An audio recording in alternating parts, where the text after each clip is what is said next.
সম্প্রতি ২৭ নভেম্বর ঢাকার মিরপুরে অবস্থিত পাথওয়ে হলরুম সেন্টারে পাথওয়ে ড্রাইভিং ট্রেনিং স্কুল চালু করল বিনামূল্যে ড্রাইভিং প্রশিক্ষণ কার্যক্রম। আমাদের দেশের বিভিন্ন সংস্থার নারী সাংবাদিকদের জন্য এই স্কুল ওপেন করা হয়। শুরুতেই কর্মক্ষেত্রে নারীদের কর্মসংস্থানের সমতা নিয়ে কথা বলা হয়।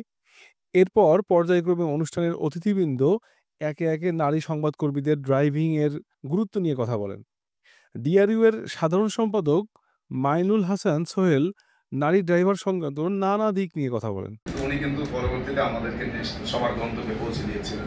তো এই কারণে বললাম যে আসলে এটা জানাটা আসলে সবার জন্যই দরকার। অনুষ্ঠানের প্রধান অতিথি ছিলেন ডিটিসি এর নির্বাহী পরিচালক নীলিমা আক্তার। তিনিও এ বিষয়ে নানা দিক নির্দেশনা দেন। তিনি এক পর্যায়ে বলেন, এইটাই বলবো যে আমরা সবাই যদি সাইনের মতো কাজ করতে পারতাম তাহলে কিন্তু অনেক বেশি কন্ট্রিবিউশন, এবং এই যে জীবনের একটা ধাক্কা খেলে কিন্তু মানুষের মধ্যে আরো বেশি আসে যে আমাকে এই যে নিকোলাই অস্ট্রোভিস্কি একজন লেখক, উনি বলেছিলেন যে এই জীবন পায় মাত্র মানুষ একবার, এই জীবনটাকে আপনি যতটুকু পারেন, উনি 22 বছর বয়সে মারা গেছেন, অন্ধ লেখক ছিলেন, তো সেইটাকে ব্যবহার করতে হবে। সবশেষে অনুষ্ঠানের সভাপতি পাথওয়ে নির্বাহী পরিচালক মোহাম্মদ শাহিন এই নতুন ড্রাইভিং সেবা নিয়ে কথা বলেন।